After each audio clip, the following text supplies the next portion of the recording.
Hi, everybody. It's World Penguin Day on Viking Television. I'm Ron Naveen, the CEO of the nonprofit organization Oceanites. We're working really closely with Viking to share what we know about penguins and the natural world, and maybe even getting you excited about going south to see the seventh continent, the great seventh continent of ice and snow and penguins on a future trip you guys might take to the Antarctic. Today, what I'd like to do is tell you quite a bit about the work that we're doing at Oceanites, why it's important, and what messages the penguins are sending us about life on the planet and how we humans might be able to adapt in the future to a much warmer time. So here we go. Welcome to Penguins on World Penguin Day. What we do at Oceanites is count penguins literally so you don't have to. This picture is an old one, what I looked like about 35, 40 years ago when I first started doing it. And I'm still doing it, a little grayer in the whiskers than before. But the point is that the great seventh continent has captivated me immensely. I want it to captivate you as well. It's an incredible place where your mind lets go and you just start dreaming about better lives for all of us on the planet. And it's those penguins. Oh my God, look at the beautiful snow-capped peaks, late afternoon sun peeking through the clouds, lighting up the channel. I've done everything from work on tour ships and yachts to actually camping in the Antarctic over 40 years. And those penguins, oh my, they're heart-stopping little creatures. They remind us so much of ourselves because they stand upright. These three guys here are three of the 18 species of penguins that exist on the planet, 5 of which breed in the Antarctic. From left to right, we have the Gentoo penguin, in the middle, the chinstrap penguin, and on the right side, the Adelie penguin. All of them are between 9 and 14 pounds in weight. They come up to about your kneecap if you're a regular sized human, and they make a lot of noise. They shuffle around, and we count them because understanding their population changes gives us a clue as to what's happening on the planet. Indeed, my Antarctic penguins are sending messages we shouldn't ignore. They are indeed sentinels of climate change. By understanding why their populations are changing and what the reasons are for such change, we can hypothesize what might be happening to us if we face a warmer future. That's why we count them. We count the nests in November and December, and in January and February count the number of chicks produced by each of the penguin species in the Antarctic Peninsula. So let me start today by telling you a bit about these penguins. Yes, they're birds. They don't fly, but they're birds. They're flightless. They're highly adapted because of their bullet shape to swim and dive. The 18 species are mostly found, almost exclusively found in the southern hemisphere. The one that occasionally gets north of the equator is the Galapagos penguin on one of its foraging trips. But they are truly southern hemisphere animals. Unlike the flying birds, penguins have very solid bones and short legs. They're built for swimming and diving. One amazing characteristic of the penguins is they have the densest feather arrangement of any bird, approximately 90 feathers per square inch. And they're counter-shaded, meaning dark on top, light below, so that when they swim in the water, predators can't see them from underneath, and they're protected while they go out and find fish and krill to eat. The penguins we study lay 1 or 2 eggs. They have a variable timing of breeding.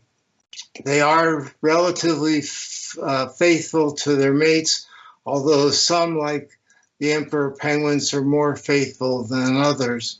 There's a strong site fidelity, meaning that for the Adeles, chinstraps, and gentoos that I study, they're certainly going to try to go back and breed on the same rocks they bred on the previous year.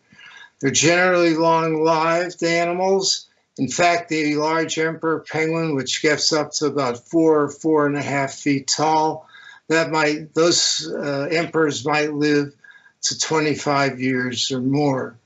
And there's a pretty high rate of adult survivorship. So let me tell you about the Adeles, chinstraps, and gentoos, which I know best. Long about late October or early November, the birds return from their winter offshore and go back to those stones on which they bred the previous year. And they do what's ecstatic displaying, calling out for their mates. Hopefully the female will return to the calling male within just a week or so, and the breeding season will begin once again. There are rocks from the previous year, but at this time of the season, we very frequently see the penguins going out and gathering stones and bringing them back to add on to the nest that they already have. Now, one of the things I like to point out with this slide, and we'll mention this a bit throughout the talk, you look at the rings around the nest, so to speak.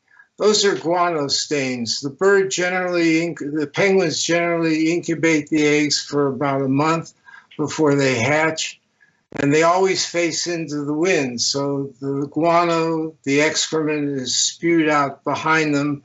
If it's white guano, we know they're eating fish. If it's pink guano, we know they're eating krill, which is the small crustacean that I like to call the power lunch of the Antarctic. It's very highly nutritious and the preferred prey item of penguins, crab-eater seals, and all the baleen whales. This is a chart of the food chain in the Antarctic. It looks quite complicated, but you'll see in the middle krill and fish fuel the Antarctic ecosystem. Everybody eats that power lunch called krill. And we're worried now in the vastly warmed Antarctic Peninsula just below South America that the krill stock has either diminished or moved. And that's why, as we'll explain in a minute, the gentoo penguins are switching over more readily to eat fish to keep their families going. Some nice characteristics you might say about these penguins. They share in the parenting. Once the egg is laid, the male and female penguins share in the incubation of the egg, and once the chicks hatch out, both parents are involved in feeding the chicks for up to 4 to 6 more weeks until they fledge and go to sea at 8 weeks of age. Both the male and female penguins have what's called a brood pouch. It's the purplish area you see here, which is unfeathered and allows them to keep the eggs really warm during that month of incubation. There are predators to worry about. On land, the seagull-like birds called skuas will come in and steal eggs, maybe even steal and kill chicks. And eventually at 4 weeks, once the chicks get out from the nest and are fed up to a pretty good size, at 4 weeks they start assembling in large groups called creches, which offer some protection from the skuas. But then comes that point at 8 weeks of age when they've lost all their downy feathering. They try to go to sea, and then they have to face leopard seals, the main predator of penguins offshore. So there we are, my penguin counting team and I, with our handheld clickers, our pencils, and our notebooks, recording how many nests there are each year, and then later on how many chicks. We can compare from year to year the changes in the number of nests, and by dividing the number of chicks produced each season by the number of nests we record, we can figure out how productive the penguins have been. These penguins that I study, the Adeles, chinstraps, and gentoos, lay 2 eggs. So if you get a productivity of 1.2 to 1.4, that's really fantastic. Very often it's less than 1. It could be as low as 0.6 or 0.8. So that's why we keep doing it. We want to know what changes are occurring, and if a change is detected, why it's happened. What we have found over all the years we've been working on the Antarctic Site Inventory Project, Gen 2 numbers have increased rather markedly, while the numbers of Adelies and chinstrap penguins have declined.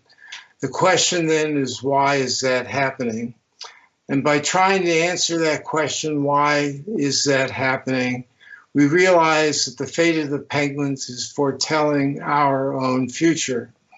This is pretty dramatic. Over the last 6 decades in the Antarctic Peninsula, where I work just below South America, the winter temperature change in that region is a shockingly high 5 degrees centigrade or 9 degrees Fahrenheit. Year-round, that translates, or does it, year-round the change is plus 5 degrees Fahrenheit and 3 degrees centigrade. For those of you who follow all of the climate reports coming out of the UN, you know that there's a global effort trying to keep worldwide climate change down to 1.5 degrees centigrade. My goodness, the penguins in the Antarctic Peninsula have already experienced twice that change. So they're already dealing with twice the amount of feared change that we're going to have to potentially face in the future. And that's potentially why we're looking at penguins as the sentinels of climate change. What can we learn from the gentoos, the adelies, and the chinstraps about adapting to a much warmer life and lifestyle? I mean, after all, penguins are biological creatures just like we are. What happens to penguins might be a prediction of what might be happening to us. So as we look into a potentially warming future and worrying about what we can do about it, I, of course, hope that all of us humans are going to be like the gentoos and going to do a good job of continuing to find food, have a good home, a healthy environment to live in, and keep producing kids and grandkids.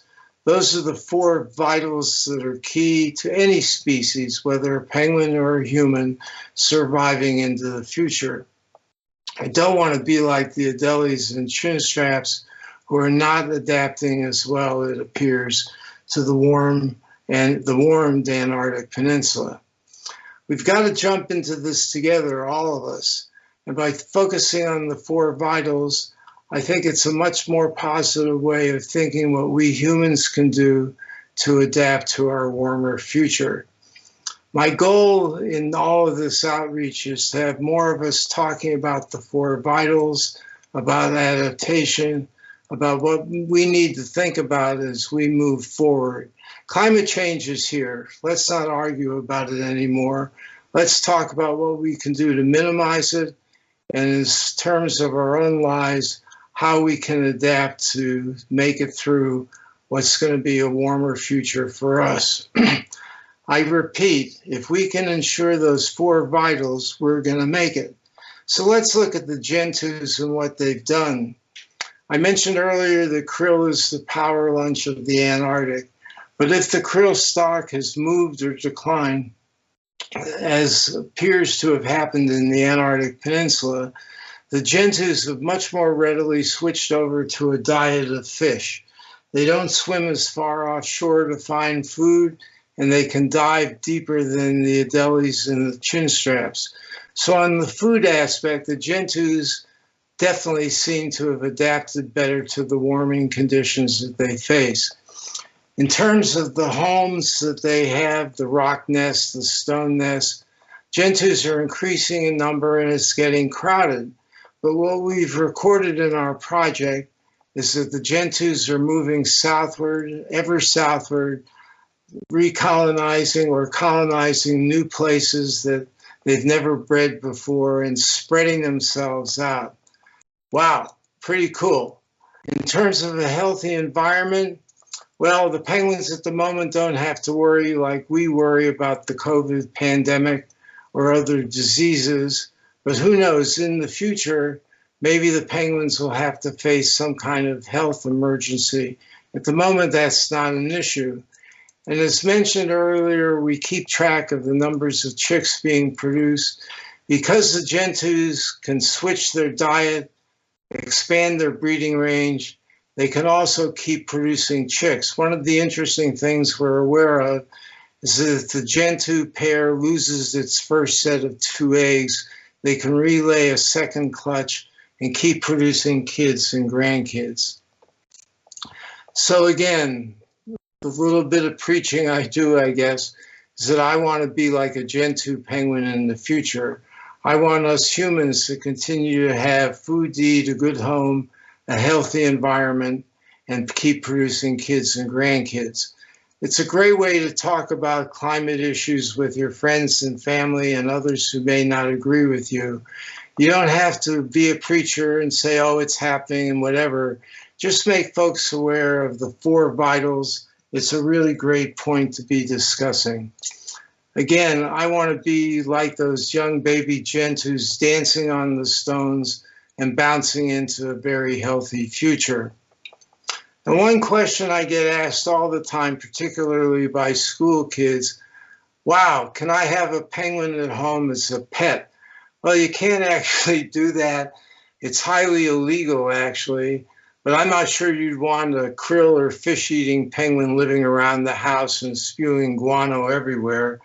What I like to say is what the penguins are teaching us, even if you can't have one as a pet, that it's really important to get out and know your outdoors. Get out to the woods or the parks in your neighborhood. Get to know the birds that live there and the other animals. By getting to know their lifestyles, you can really be talking about the 4 vitals all the time. Food, a good home, a good healthy environment, and keeping kids and grandkids coming. That's our message. For our future, for all of us, let's keep talking about penguins, about the 4 vitals, and making a difference. I want to be like a gentoo penguin, and I want to adapt to a better and more wonderful future. Thanks so much.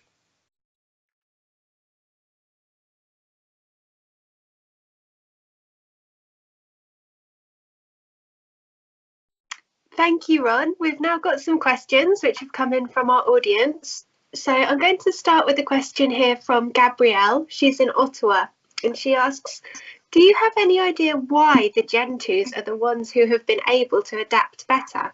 What's different about them compared to the other penguin species?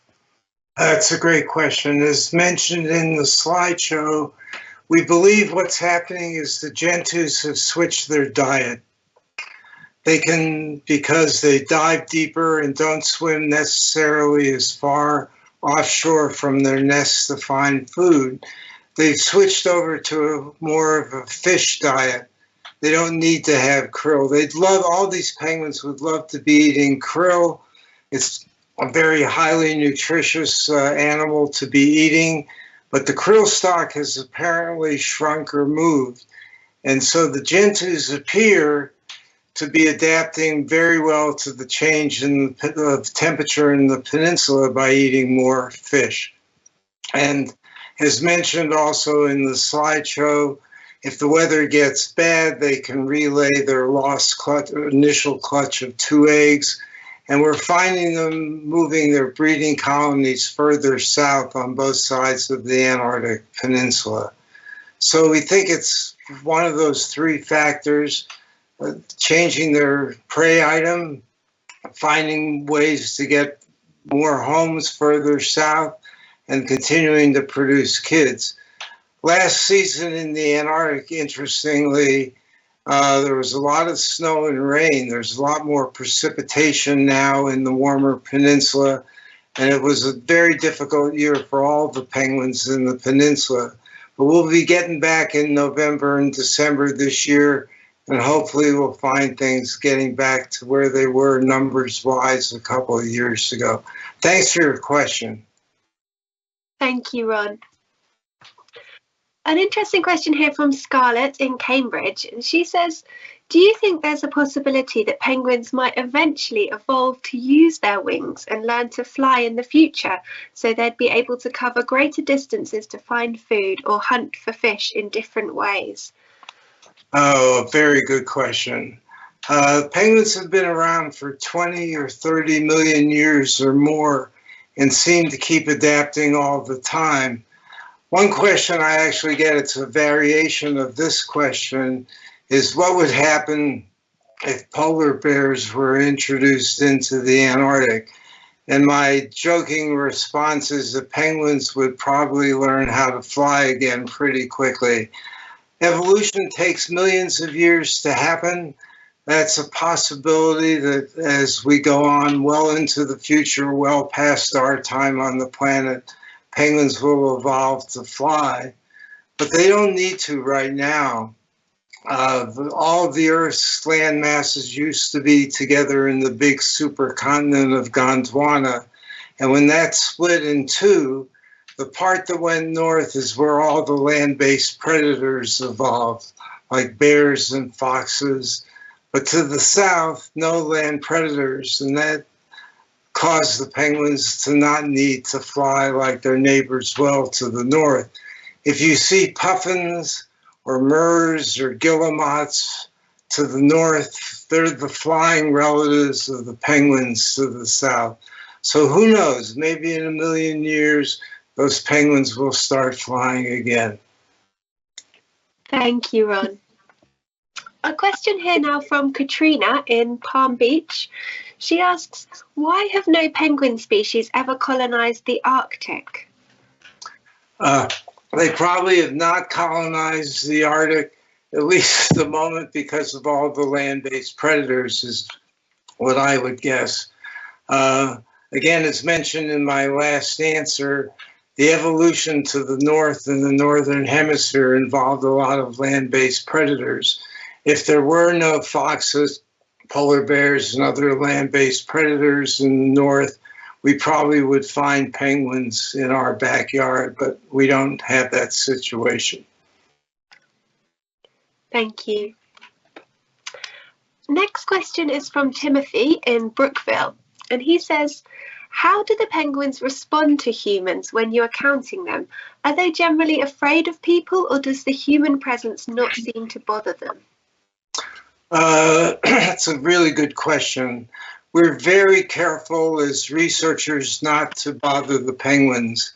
And much like everybody in the tourist community who keeps a safe distance away from the penguins, we all realize that the penguins basically are a foot and a half, 2 feet tall, or maybe in the case of an emperor, 4 feet tall. But most of us humans are well above 5 feet. And so you have to take a lot of care in approaching them, whether as a visitor or as a researcher. We're very careful when we're out counting penguins to move slowly. And if you happen to kneel down or sit down, all of a sudden you're about as tall as a penguin is. And I've had the great, wonderful experience of sitting down and just watching penguins go about their business. And I've had penguins actually crawl into my lap for a while. Didn't last very long, but it proved to me, of course, that if you get down to their height level, they're going to be a lot less afraid of you than they normally would be. Thank you, Ron. You might have just touched on this with your last answer, but we have Jennifer in Lansing in the United States, and she says, thank you for your work. I'm sure you have hundreds of great stories, but what has been your most memorable or favorite penguin encounter? Oh, there's so many of them. The one I just mentioned is a favorite, having that little baby penguin jump into my lap. There was a 5-year period from 2003 to 2008 when my team camped at a location called Peterman Island in the southern part of the Antarctic Peninsula. And we actually were tenting and camping on site for 5 years. And there were many encounters at that time that I will never forget. They're quite indelible. For example, there's nothing better then unzipping your tent in the morning, your little pup tent, to go get some coffee in the office tent, and to find a Gentoo penguin or a Adelie penguin just standing right in front of the opening to your tent, and you just go face to face with the penguin. It's pretty incredible. There were also some warm, I'll mention one other one. Occasionally we would have a very warm day, or maybe it would get up to about 10 degrees C or 50 degrees Fahrenheit. And we had a little portable gas grill. We would cook some chicken or something on it for dinner, but just to be outside and in the fresh air. And it wouldn't be surprising to have a number of penguins come over and actually stand with us watching the fire and watching. We wouldn't, of course, feed them any chicken or anything like that, but they're incredibly curious animals. And this might be a good moment to mention that the penguins, if you want to really get anthropomorphic, have their own little human-like characteristics. The chinstrap penguins will run right up to you and scream and yell right away as if, my God, you got to show them your passport or driver's license right away. The Adelie penguins are also pretty aggressive. They will do some low growling and start stabbing at you with their beaks, which is why it's always good when you go out to do some penguin counting to wear a pair of glasses and to wear some rain pants, because you might get bitten by a penguin. But the one that's the gentlest of all is the Gentoo penguin. They will move their head left and right, come inspect you, nibble at your boots. So I guess from spending too much time with the penguins, I actually think they are like little people. They're really quite amazing animals. So I could probably go on for a couple hours with stories, but we'll leave it at that for the moment. Wonderful. Thank you, Ron. Question now here from Carly in Birmingham. And she says, so how do you actually count the penguins? How do you make sure you don't lose count or that you double count the same penguin twice? That's a great question. And I can show you my clicker, my faithful handheld clicker. The way to do this is to be careful. And I've gotten really good at it. Our protocol for our research project is to count each group of penguins 3 times until you get 3 or more times until you get 3 counts within 5% of one another.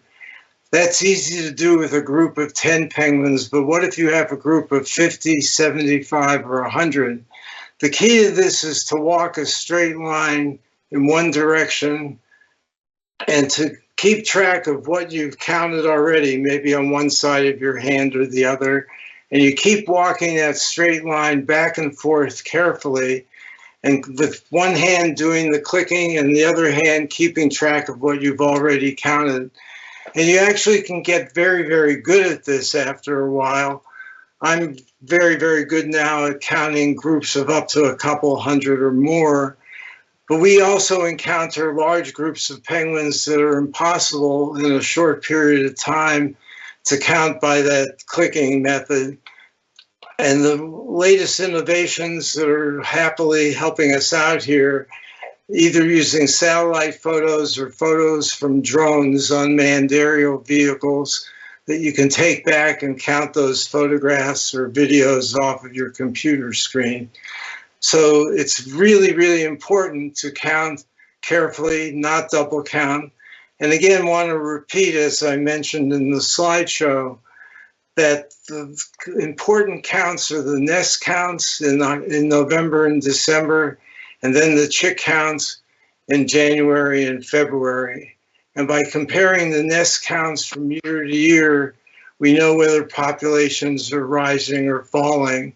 Our latest data show that the trends that we mentioned in the slideshow, Gentoo's up and Adelies and chinstraps down in the Antarctic Peninsula, that trend is still continuing. Thank you, Ron.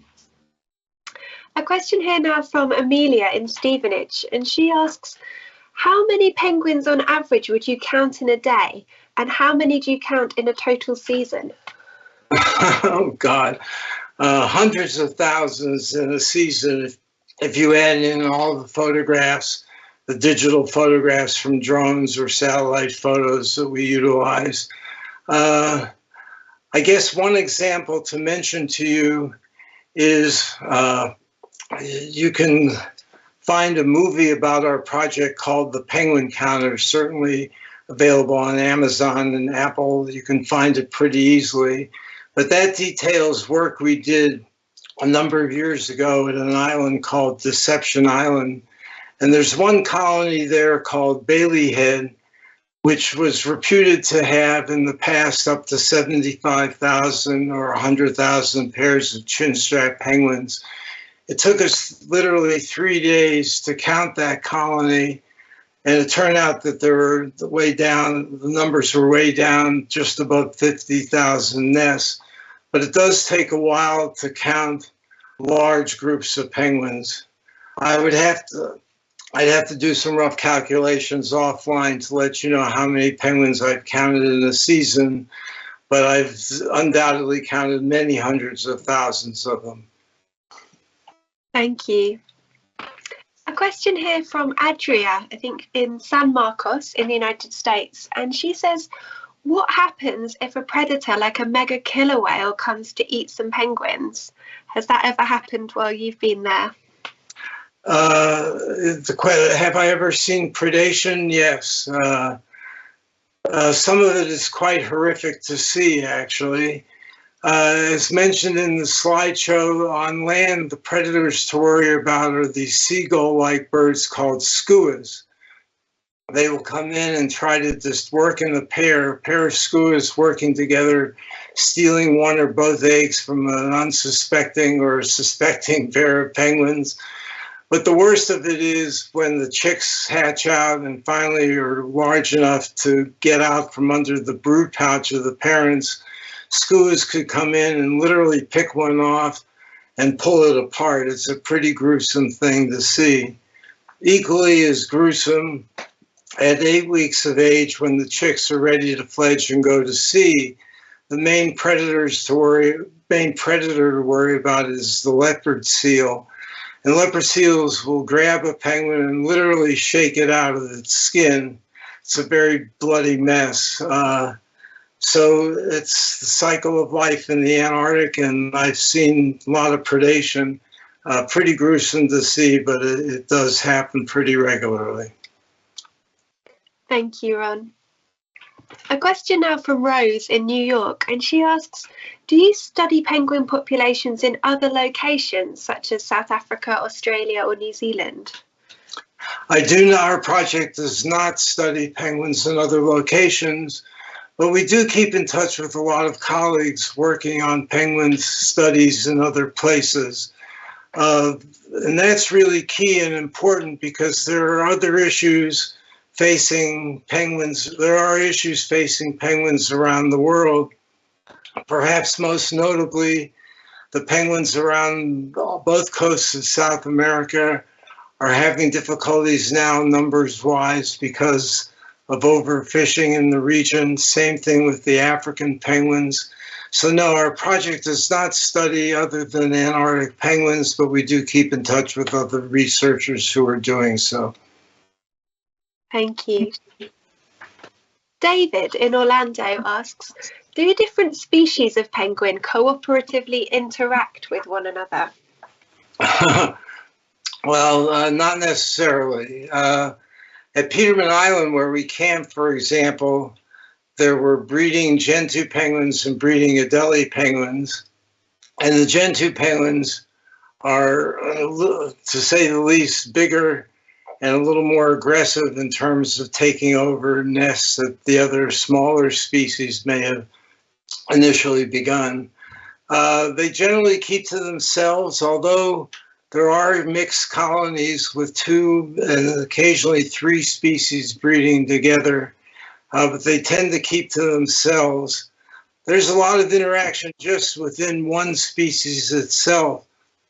For example, at Peterman, there may be a subcolony of many hundred Gentoo penguins. And for one penguin in the middle of that colony, just to get out, to go to sea, to find food or bring food back, would have to run the gauntlet of all the other penguins.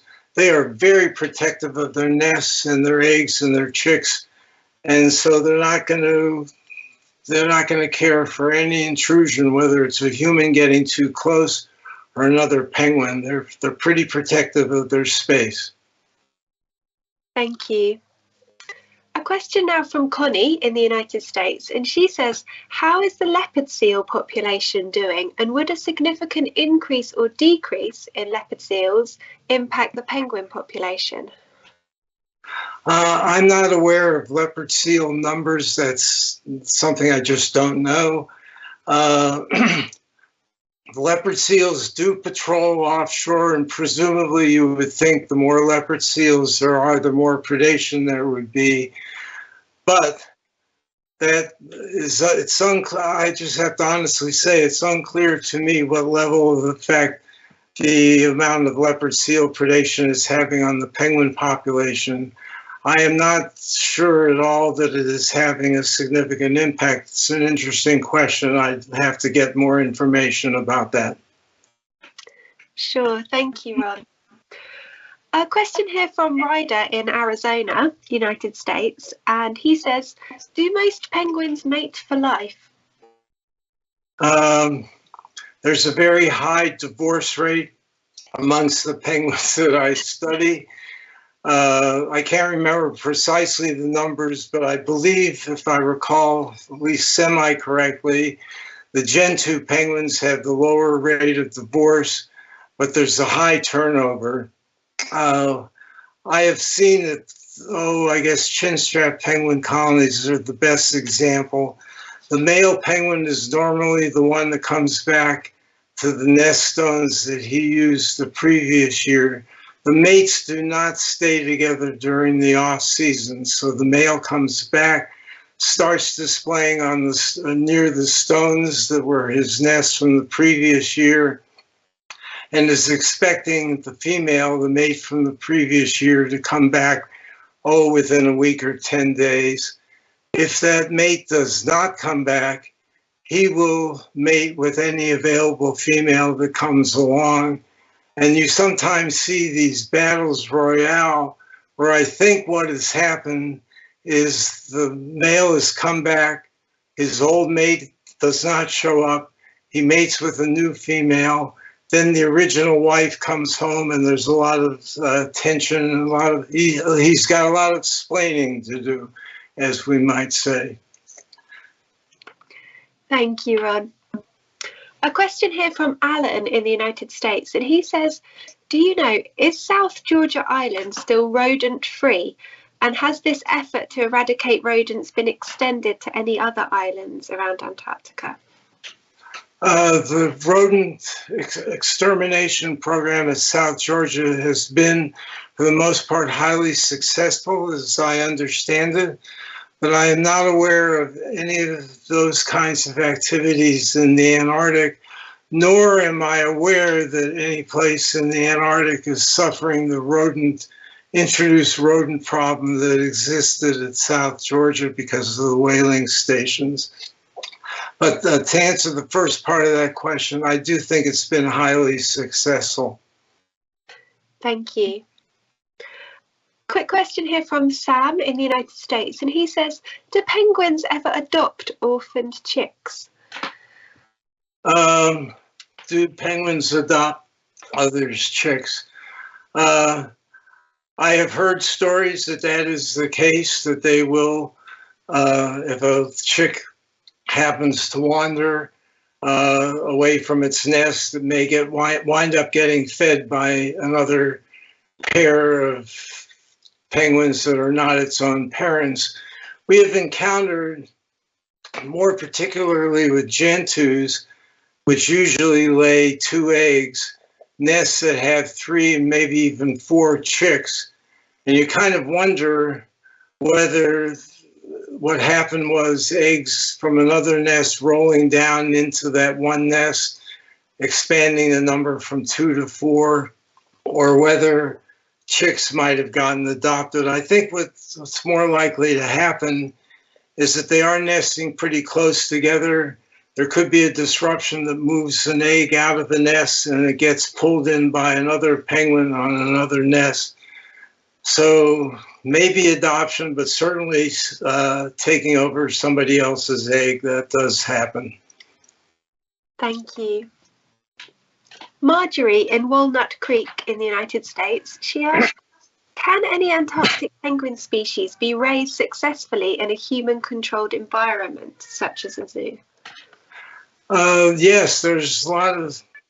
One question I get all the time is, I want to see a penguin in my own backyard.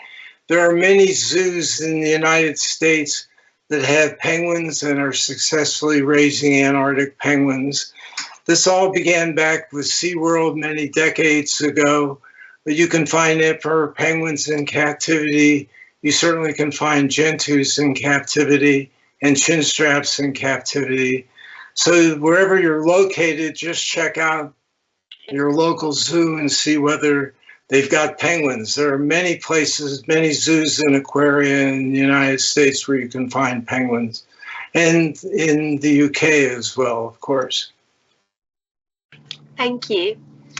Just a fun question here, which has come in from a few different people, Jennifer and Miki. They'd both like to know where you got your hat from and whether they could purchase one. I got my hat to give to my penguin counting colleagues. At some point, we're going to produce these and hopefully begin to sell them. But it does show the 4 of the 5 penguins that we do count: the macaroni, the chinstrap, the deli, and gentoo. Hopefully, just keep going to www.oceanites.org, our website, and we'll hopefully let you know when these are available to the general public. Not yet, though. Wonderful, thank you. A question here from Harry, I think in the United States, and he says, has Oceanites created any educational materials for young children? It's a great question. The answer is yes. If you go to the Oceanites website, you'll be able to download our series of children's educational books about penguins, penguin counting, and climate change. And one other thing that we're doing, in addition to providing these free ebooks for kids, we love doing webinars with children. And if you just get in touch with us and our development director, David Lippy, all that contact information is on our website. We'll be happy to arrange a talk, and maybe once COVID goes away, even a personal appearance at your local school or with your educational group. We're known to go out and talk to everybody we can talk to. Makes no difference what age, what political persuasion. We want to tell the story of our penguins, why we all should be gentoos, and go from there. So we're happy to do that. Thank you. I think that's pretty much all we've got time for. So we'll just finish on quite a big question. This one's from Wendy in the United States. And she says, so what can the average person do in their day-to-day life to help penguins and ensure their endurance for future generations?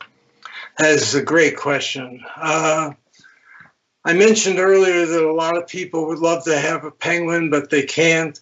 They've got to do the best they can to go to their zoos, to talk with friends, think about the 4 vitals. I think what's most important about saving penguins or conserving penguins right now is telling their story. The story of the 4 vitals and how penguins, like us humans, need food, a good home, a good environment, and keep producing kids and grandkids. The more and more that you all can get out and tell friends about that and talk up climate change and get them interested in it is great. But I also think this leads to something that I haven't shared yet, but I will now. I think the reason I'm, after all these years, still counting penguins is because when I was a kid growing up in northeastern Pennsylvania at a very young age, about 14, I became a pretty fanatical bird watcher. I got out in the woods. I got to know the animals, the birds, the trees, the flowers.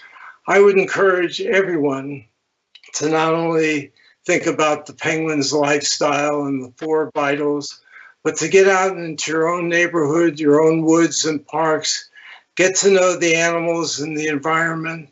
It'll be something that you love. And if it's something that you love, you're going to want to take care of it in the future. And you're going to want to get other people involved in that. Once you do that, you can keep spreading the word. You might get involved in political activity. That's all up to you. I think the best way forward is to have a much broader conversation about climate change, using penguins as the avatar to talk about that. That's going to ultimately make a difference. It's going to take many years to get this done, but we're making small steps and making small progressive steps forward. And I got my fingers crossed that ultimately we are going to survive, we humans, and so will our penguins. Get outside, put down those cell phones, get to know your animals in your backyard. That's wonderful. Thank you so much for your time, Ron, and thank you for answering so many of our viewers' questions. Great, I really appreciate it. And if I could, I'd like to take a moment just again to remind everyone that if you go to the Oceanites website, you can get all kinds of information about our children's ebooks, about signing up for a webinar or a Zoom call with me or one of my colleagues. I'd also like to thank Viking for making this appearance possible, and as well thank our other sponsors who have helped us with a big social media outreach today, EBI International, Marathon Tours, and Ogline Digital. They've been great. And also want to mention, if you go to our website, we have a wonderful photographer from Australia, Kelly Edwards, who's selling NFTs, digital photographs of Gentoo penguins. And you can help support Oceanites by getting in touch with Kelly. The link is on our website, and figure out how to participate. We'd be grateful for that. Thank you so much. I appreciate everybody staying in touch. And if you have further questions, please get in touch with us through our website, and we'll try the best we can to answer them. Thanks so much.